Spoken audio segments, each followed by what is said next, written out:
I'm delighted now to introduce our speaker, Fabienne Moore, Associate Professor of French at UO and a 2020-2021 Oregon Humanities Center Research Fellow.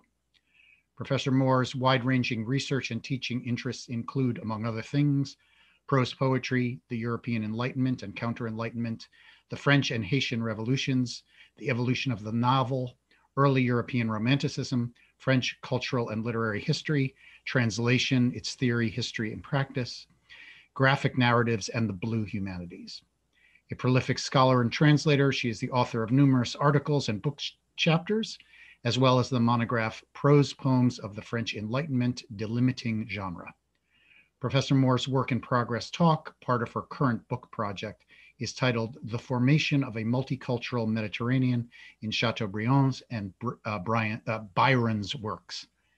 Welcome, Fabienne. It's great to have you here.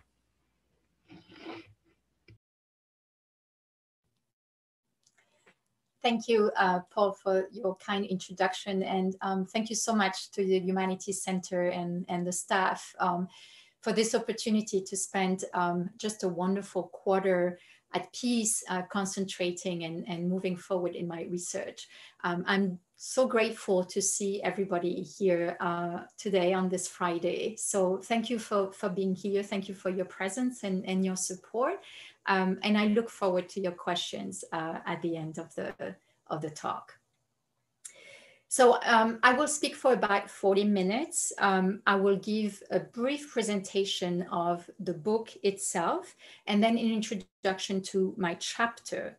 So I'll give you first some facts, the peoples, the dates, the maps, in order to situate my argument, and then the three parts of my chapter with 4 examples. And again, I look forward to your questions after the talk. I'm going to share my screen right now to present the book. And do tell me if you cannot see.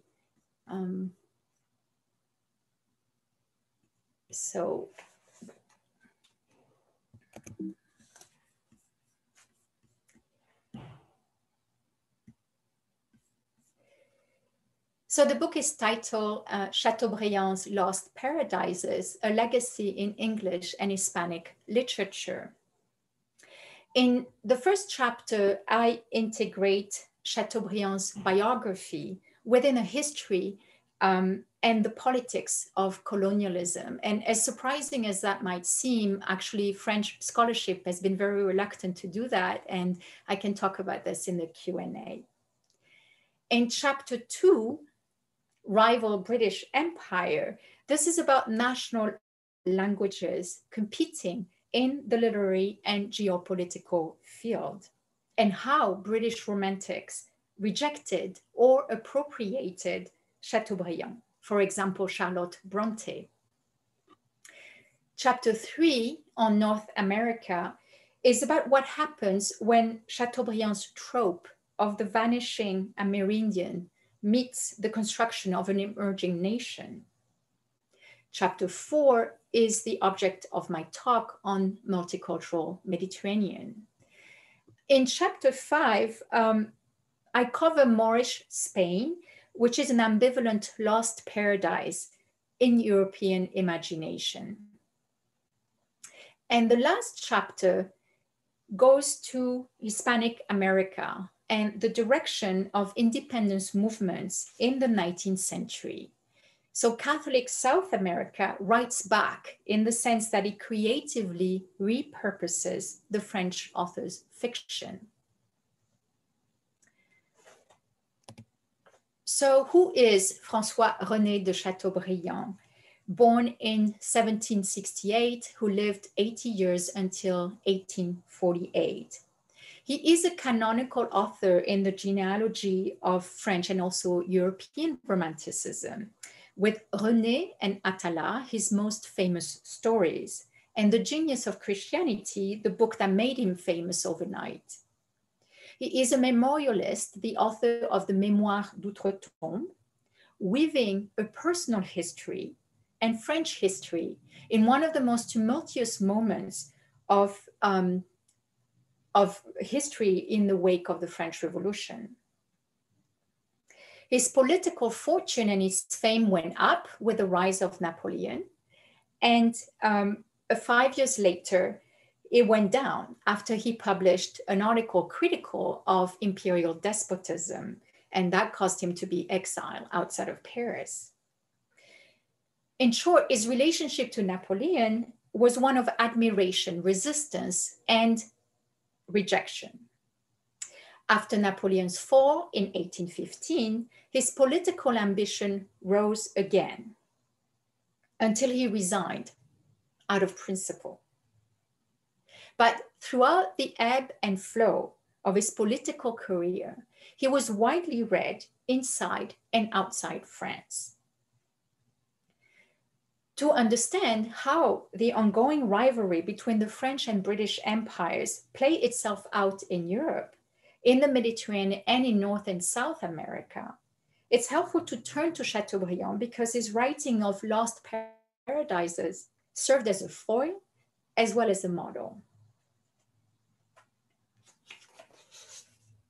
So if you wonder why on earth Fabienne has been obsessing about Chateaubriand for so long, it's not because I'm trying to redeem the French author, but it's because I'm pondering a problem that has not gone away and that I feel the generation who experienced the French Revolution, the terror, the rise and fall of Napoleon's First Empire was uniquely positioned to debate how to conciliate liberty and equality. And you might tell me that we have long known that the universal claim of the Declaration of Rights was aspirational, that it left out from the outset women and people of color. But what I'm trying to understand is the articulation of liberty and equality as the impact of the French Revolution sent tidal waves across the globe. My hypothesis is that equality depends on one's definition of liberty, inclusive or exclusive. In this chapter in particular, I study Chateaubriand's and Byron's concept of liberty as they write the Mediterranean. Let me give you some dates and maps related to my chapter. This map traces Chateaubriand's journey from 1806, 1807, as he will publish it in his Itinéraire in 1811. So you see here, starting from Italy, going down to Greece, crossing, going over to Constantinople, back to Smyrna, around Rhodes, going to Jerusalem, the goal of his journey through Jaffa, a stop in Egypt, Alexandria, back again close to Crete, and a short stop in Tunisia on the way back to Andalusia. Just a note here about this expression outre-mer, and just a slide to show you that this expression outre-mer has so many layers. Outre-mer designated for a while the Christian states after the First Crusade. So those were les États d'outre-mer. But then outre-mer also is a color. It is the crushed lapis lazuli that became used to paint, in particular, the coat of the Virgin Mary, just because it's such a precious stone. And so when you read outre-mer, I sort of want you to have all those layers in mind. A Christian crusade, an expensive color that comes from extracting from Afghanistan, the lapis lazuli, and then that religious undertone also of the precious color. But of course, today, when we say les départements d'outre-mer, that administrative terminology is completely erased out of that background. And Chateaubriand uses outre-mer in a very loaded fashion, referring to this history. Now, this is a map of 2 years later when Byron took his grand tour in 1809. He became famous with the publication of Childe Harold's Pilgrimage in 1812. He left England never to come back in 1816. He settled in Italy until 1823 when he took up the cause of Greek independence. He traveled to Greece, tried to raise an army to lead attacks against the Turks. And he died of a fever at the age of 36, unable to win any battles by becoming a posthumous hero. Now, he needs no introduction. I want to superimpose here the maps of a very troubled historical period, starting with the rise of Napoleon Bonaparte and his campaign of Egypt of 1799, which is what is represented here, the crossing of the Mediterranean and the invasion of Egypt, the famous Battle of the Nile taking place here. This is 1812 with a red line that signals the reach of Napoleon's empire and that of his allies. So you can have a sense of that size. And then in 1824, the year of Byron's death, after Waterloo's defeat in 15, Napoleon's abdication, his death at St. Helena, France really shrinks.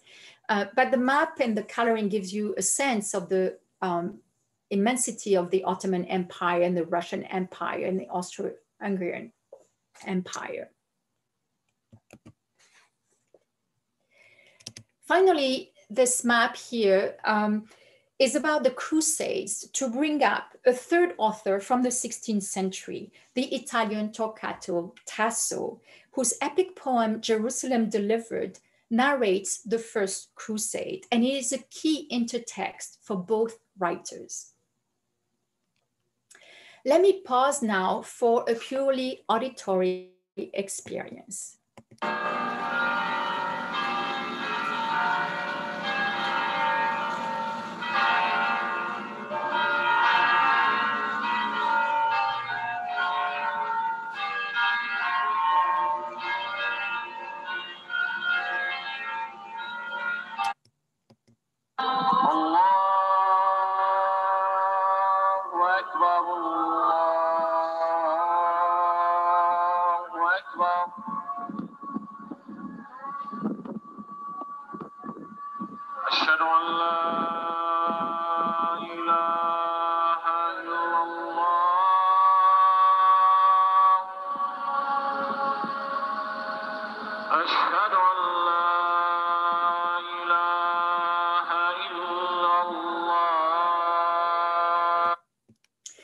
So the soundscape is one of my key concepts and evidence for polyphony. I hunt the text for soundscapes, such as this one in Jerusalem, written by Chateaubriand.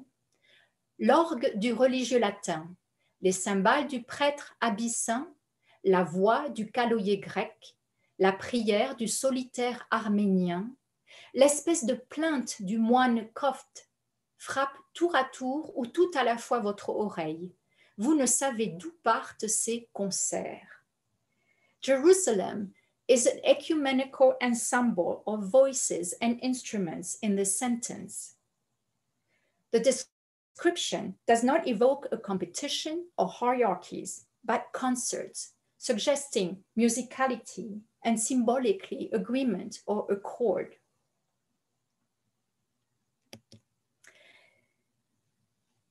In early 19th century Europe, best-selling François-René de Chateaubriand and the enfant terrible of English letters, Lord Byron, stood on opposite sides of the political spectrum.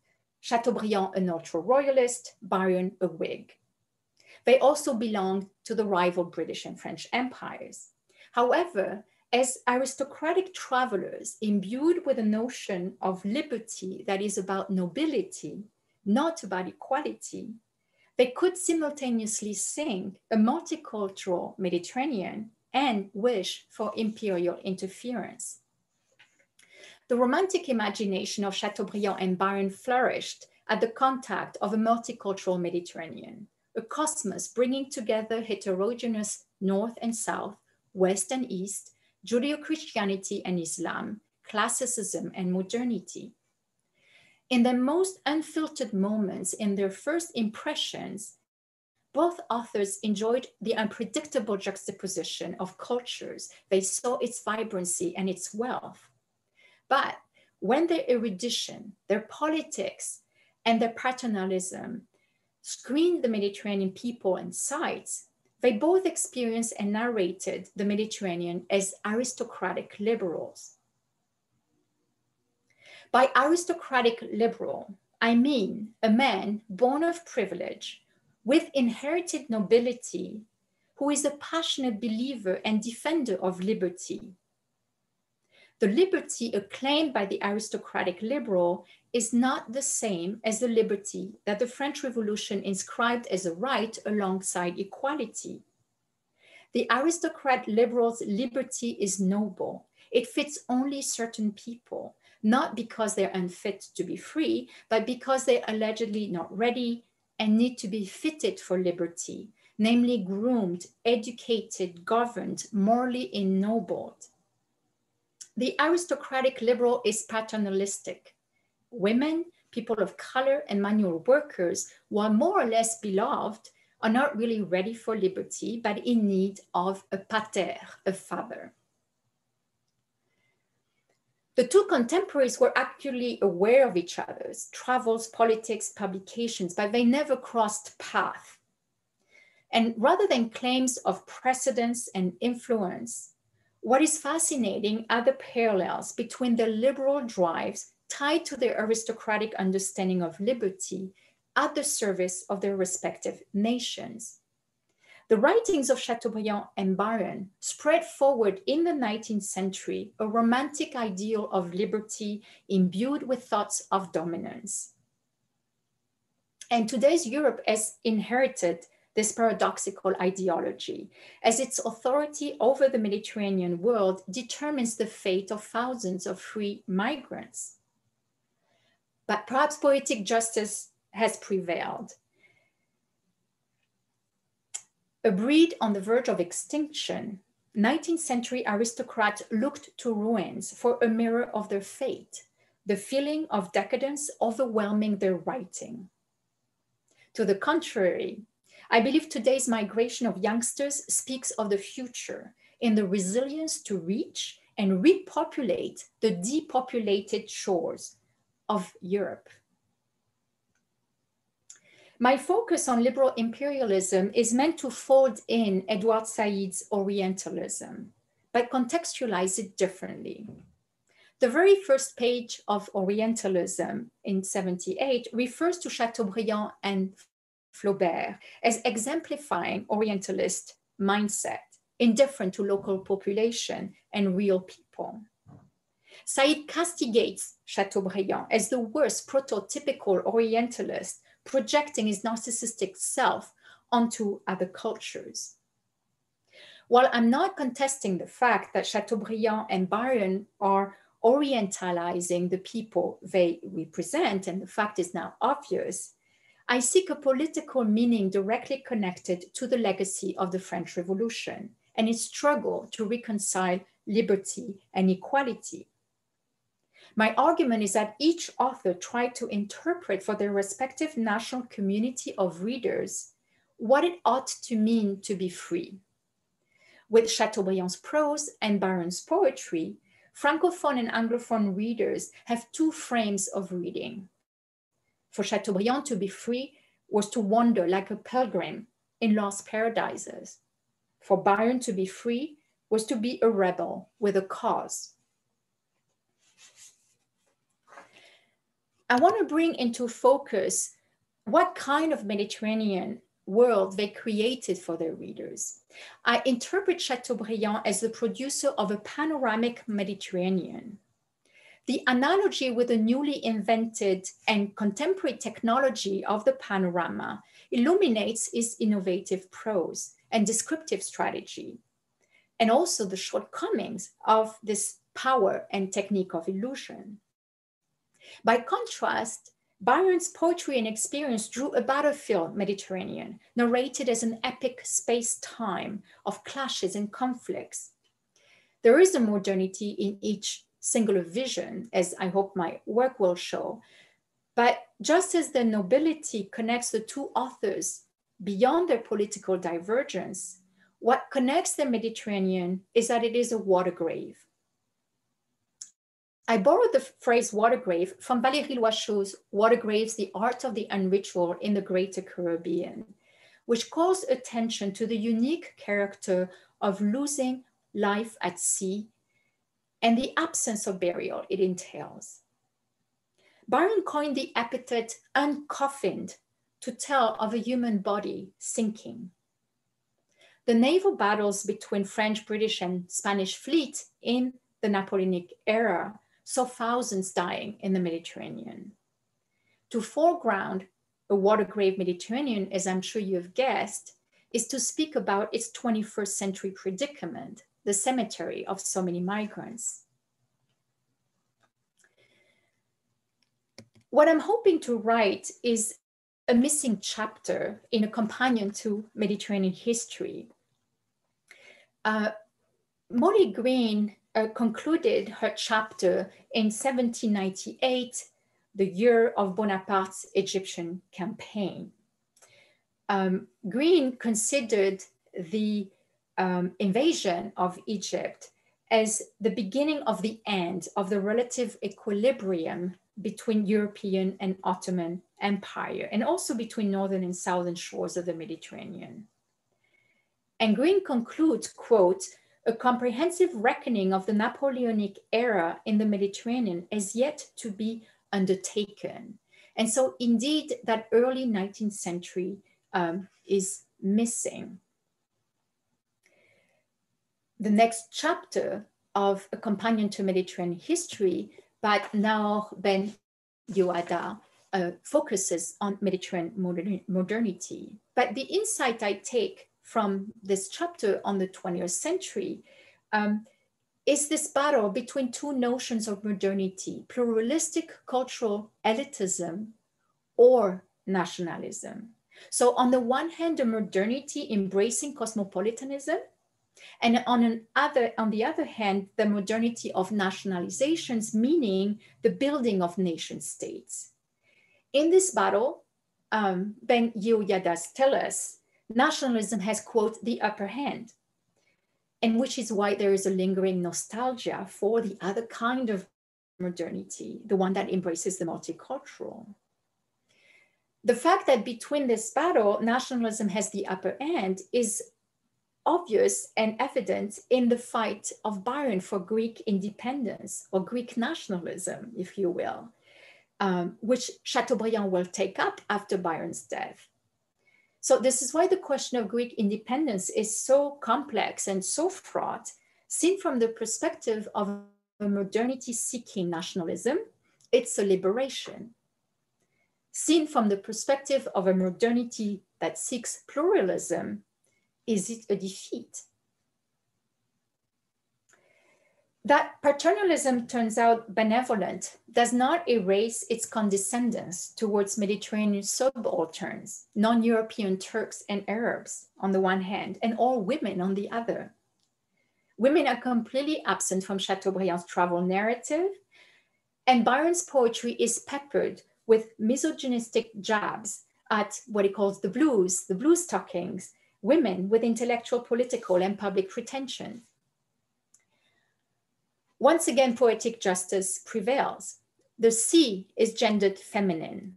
The poetic justice of the fact that the sea is gendered feminine and that it holds sways over both Byron and Chateaubriand lives. And in the early 19th century, as now, the Mediterranean is a water grave, I think, because it's thought of in terms of control and power, such as exclusive economic zone, or shores exclusive or migrants. But if we grant the seas and oceans personhood, as is gradually happening in the 21st century, then the agency of the sea, in this case, the Mediterranean, speaks of an alternative modernity, peaceful cohabitation and exchanges, collective care, life-giving water, female agency. While a coincidence, the coloring and the naming of feminists as blue creates a remarkably relevant metonymy for the sea, La Grande Bleue, unbeknownst to our male authors. Let me introduce here the methodology and the concept of Blue Humanities very briefly. Blue Humanities seek to rethink our relationship to the maritime world. And there is a hyper-conscious and a hyper-presence of the sea in both Byron and Chateaubriand. Chateaubriand made the storm at sea an emblem of his life and post-revolutionary chaos. He wrote mostly at sea while on his journey. And so one might wonder, what is it like to write a first draft or take notes while sailing? Byron's swimming prowess was really an overcoming of his handicap. He had a clubbed foot and a conquest of freedom. On May 3rd, 1810, he swam across the Hellespont. And of course, the symbolism of this moment of uniting two continents and the freedom here of swimming is really interesting. And so I try in the chapter to pay particular attention to straits, right? Straits as connecting seas as opposed to dividing continents. Let me show you my chapter structure. In the first part, the multicultural Mediterranean, I look for textual instances of soundscapes, fashion, architecture, where you can see multicultural epiphanies. And then I trace the slippage into a political critique of despotism.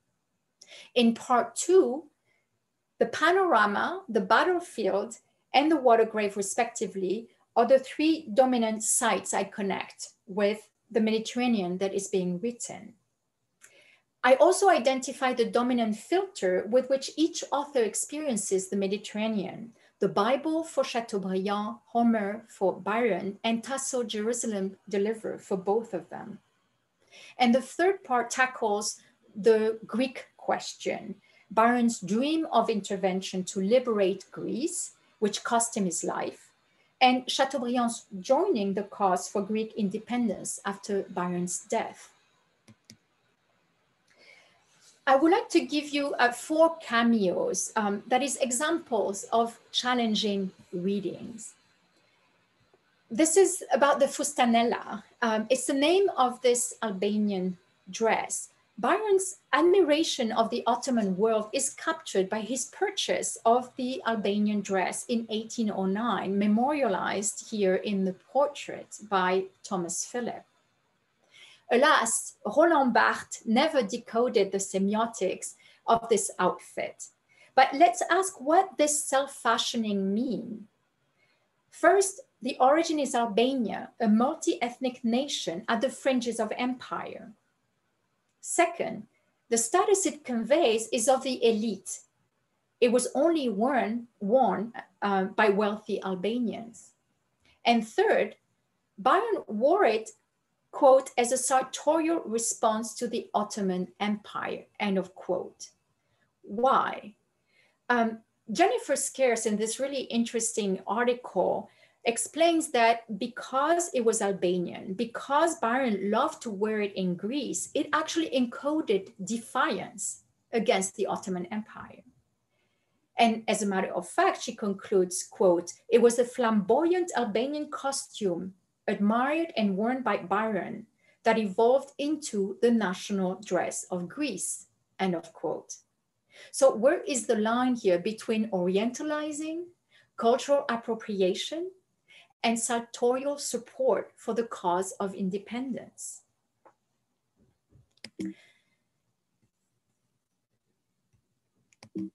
I want to show you a second example. The question of the panorama. There is an explicit reference to the new technology of the panorama in the preface of Chateaubriand's Itinéraire. In fact, Chateaubriand reviewed the Panorama de Jérusalem, painted by Pierre Prévost and exhibited in 1819. His review gives an extensive quotation from his own description of Jerusalem in the Itinéraire. And the main point of his review is that, quote, les deux tableaux semblent avoir été calqués l'un sur l'autre. So here you have a metaphor of a pictorial metaphor, les deux tableaux, and then a translation metaphor, calqué l'un sur l'autre. Calque is a tracing paper. So this makes clear that Chateaubriand approaches the panorama as a visual translation of his own description. Now, an ekphrasis is the poetic description of a work of art. And here we have a description that precedes the work of art, but which is then recited to describe the painting. And so I'm gesturing a circle because of this circularity. This mirror-like effect is even more magical when you realize that the Jerusalem panorama did not survive. And so its only trace is actually in Chateaubriand's description, which then takes the status of an original. And so the panoramic gaze is about distance and illusion, I argue. Charles Herald concludes with a memorable description, or rather apostrophe to the sea. And I just will read one stanza. Roll on, thou deep and dark blue ocean, roll. 10,000 fleets sweep over thee in vain. Man marks the earth with ruin. His control stops with a shore. Upon the watery plain, the wrecks are all thy deed.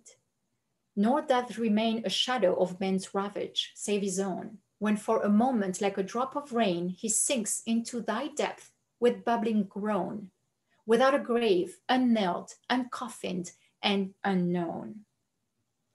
Instead of mankind holding mastery of the sea have power over us.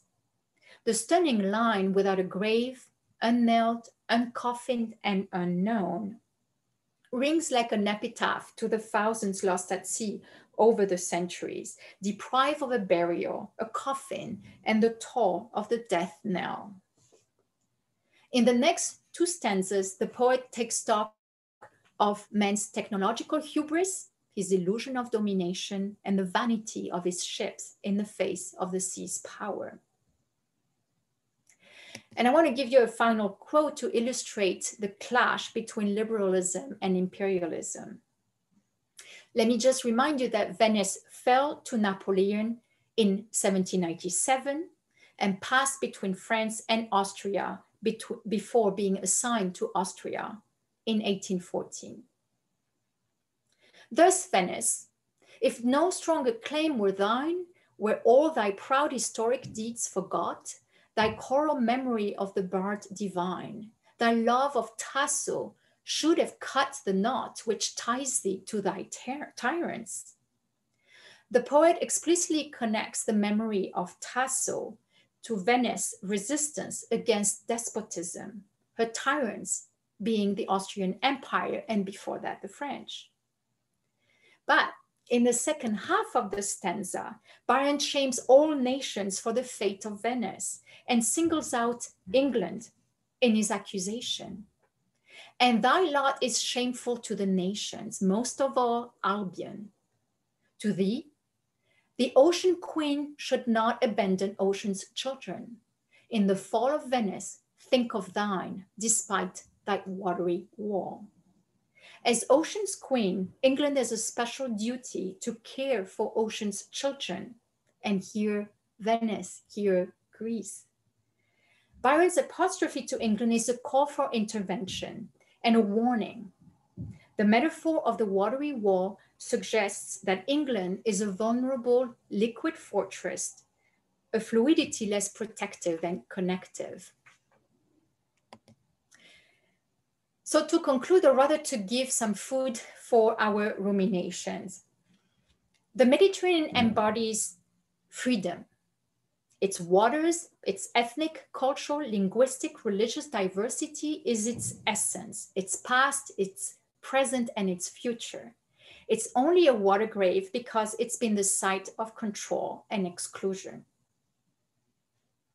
I read seascapes, fashion, architecture, and the polyphony of the Catholic church bells and the Muslim call to prayers 5 times a day as evidence of the inscription of multiculturalism by Chateaubriand and Byron.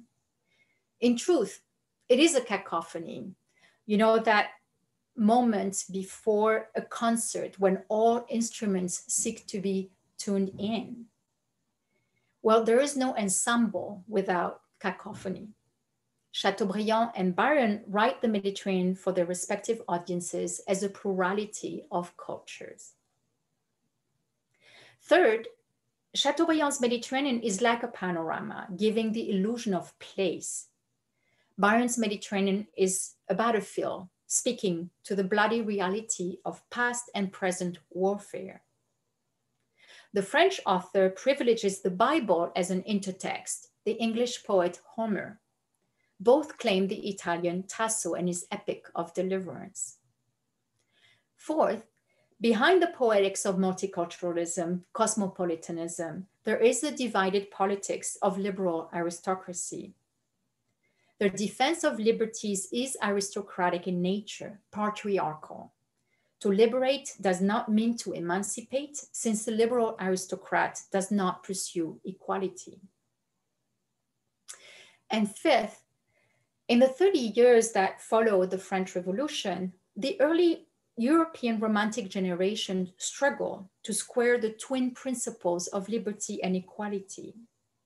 In the case of Greek independence from Turkish rule, the doctrine of the right of intervention becomes a double-edged sword. It's about liberating a people, but their deliverance is about safeguarding a classic heritage for Byron and Christianity for Chateaubriand.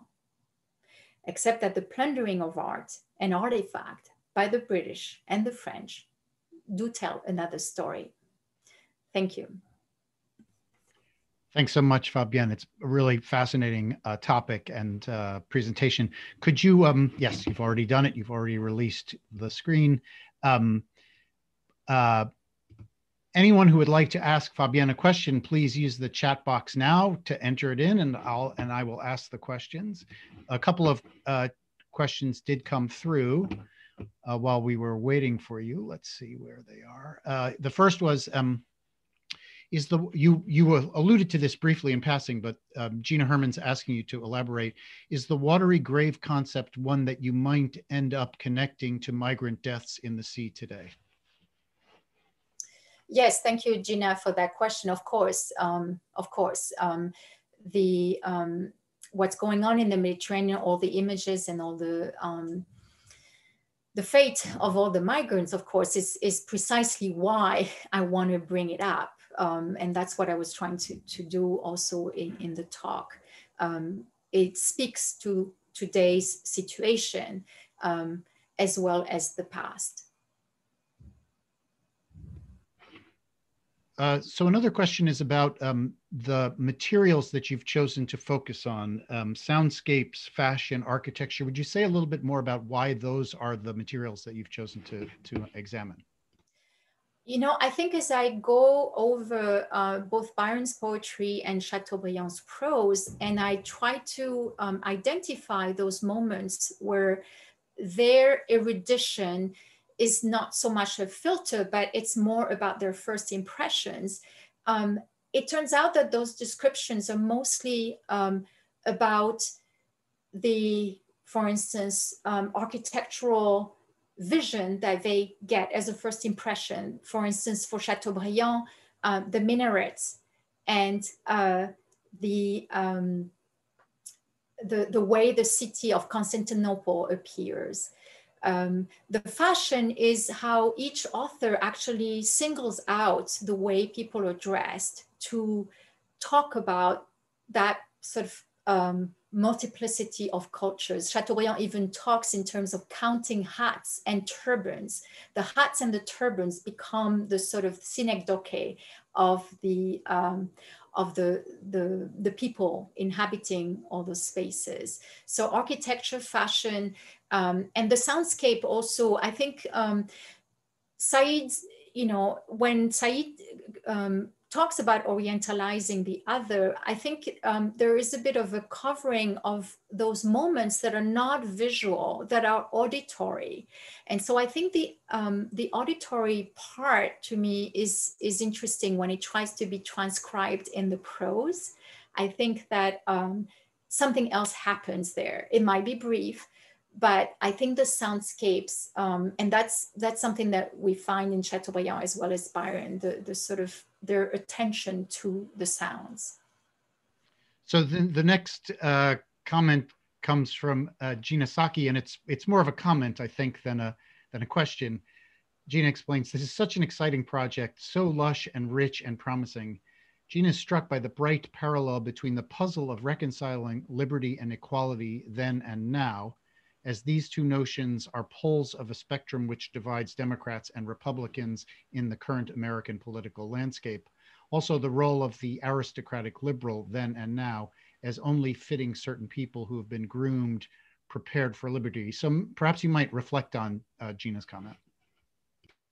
Yes, thank you, Gina. Of course, you know, my preoccupation is very much of the moment, because I think that what, in the case of France, what has not been achieved is this sense of real equality. And so when I try to understand how is it that there is still such a difficulty to achieve that goal, it brings me back to then, well, do we really understand liberty in the same manner? And I think that's what's not happening. And we take for granted, we are all free, of course, you know, we are lucky not to, you know, not to be slaves. We have freedom, but we take it for granted. And I think the interpretation of freedom is actually a lot more complex than one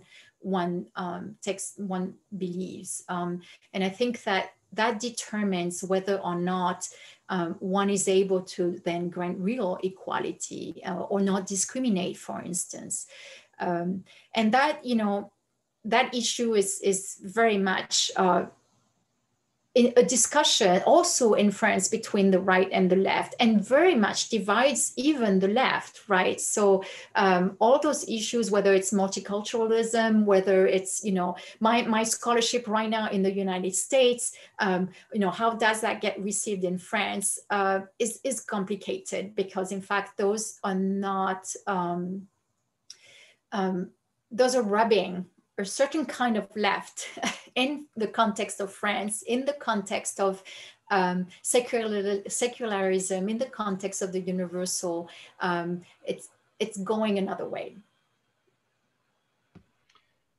Jean also points out that in the United States, on the sort of Democrats are associated with the equality side and Republicans are associated with the liberty side, but the majority of the population seems to be on the liberty side and not on the equality side. Mm-hmm. So the next question is from Julie Hessler from the history department. Julie says, you stress multiculturalism, but can you imagine either of them having the same emotional reaction to the Greek independence struggle if Greece were predominantly Muslim? Thank you, Julie. Thank you for being here and for that question. Of course not. You know, that's why it's fraught that it's not a coincidence that it should be Greece. You know, it is Greece because Greece is the berceau, the cradle of humanity, of Europe. You know, it's Europe's birth there. So it's very fraught. Yes, it's not a coincidence. It's because Greece represents for Byron that sort of classic heritage, and for Chateaubriand, a Christian heritage. The next question is from Corey Browning. And Corey asks, I'm wondering if you've encountered figures from non-European parts of the Mediterranean who engage and respond to either Chateaubriand or Byron's vision of the Mediterranean. Corey is thinking here of someone like the Turkish author Orhan Pamuk responding to the Orientalist visions by Flaubert and Nerval. Thank you, Corey. That's a great question, and I actually don't have the answer. I would love to find out. I would love to go digging into those, you know, wonderful novelists like Pamuk, and try to see whether I do find a response. So it's something I would love to find. I would love to understand that part. But as of now, you know, if anyone, you know, in your reading of Pamuk somehow find a reference, that would be great. But I haven't, I haven't had the chance to do that. The next question is from Natalie Hester. Beautiful presentation, Fabienne. It makes me curious about the other lost paradises that your book examines and the connections to overseas colonies in the Caribbean and the Americans. Could you give us a little preview?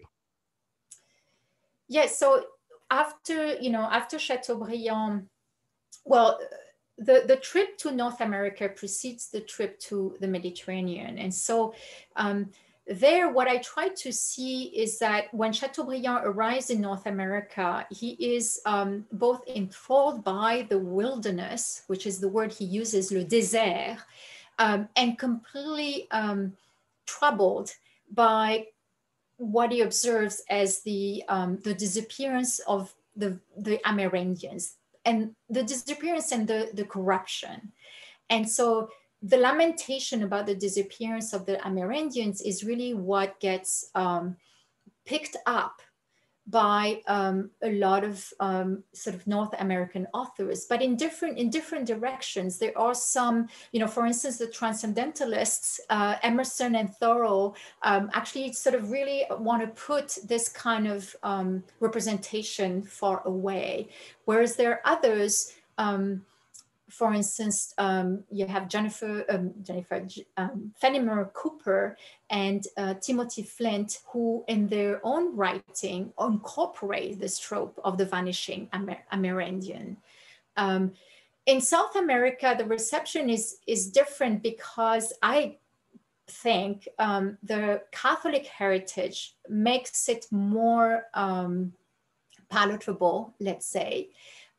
And at the same time, it's very interesting to see how, for instance, an author from Colombia, Jorge Isaacs, with a very popular novel, Maria, how he rewrites the story of Atala. The protagonists are reading Atala, but then the story is sort of rewritten in that national novel in ways that I found very interesting. So that's what I'm looking at. I'm looking at what does it mean that, for instance, Bolivar's mentor is the one who translated Chateaubriand's Atala into Spanish.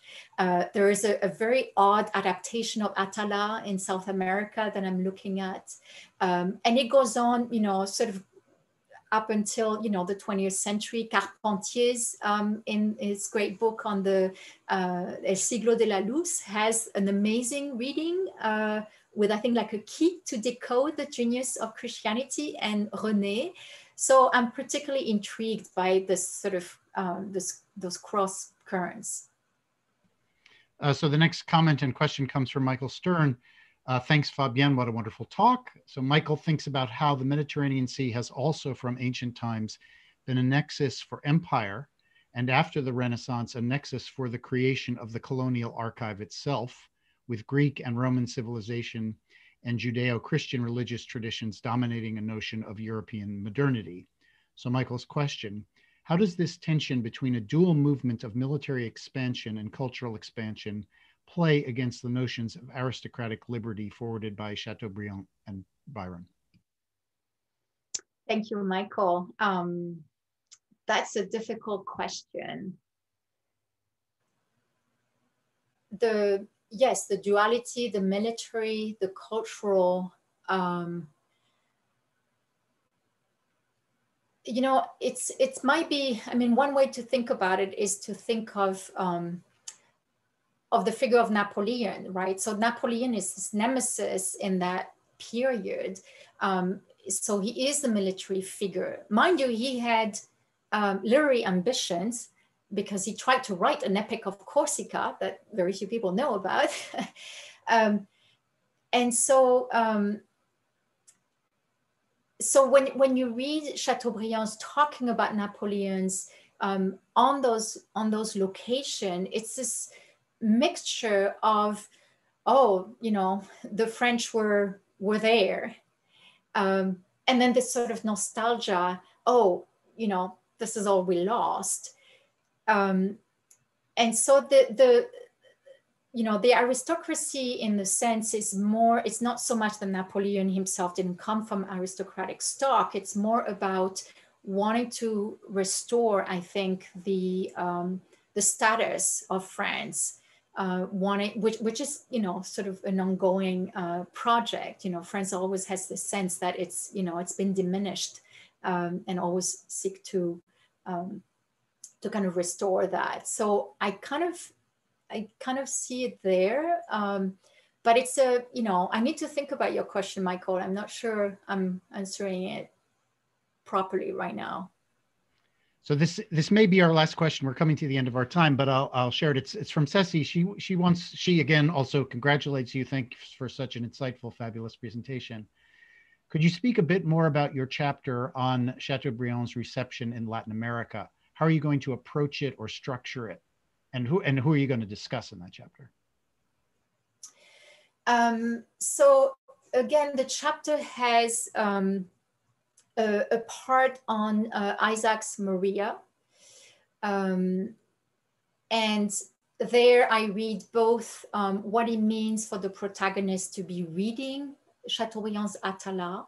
I look at another rewriting of what's within Chateaubriand's novel Les Natchez. There is a story of two African characters, and that's picked up also by Isaac, but the story is told very differently. It's one of liberation there.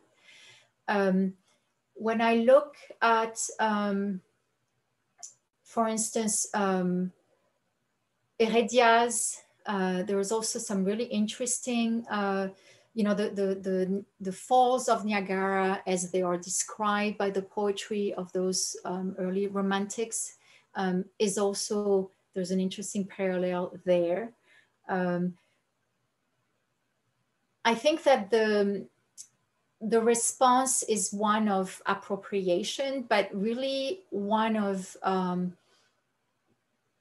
trying to, I think I want to try to show that appropriation is a sort of retrofitting in a way, a fitting for those struggles of liberations.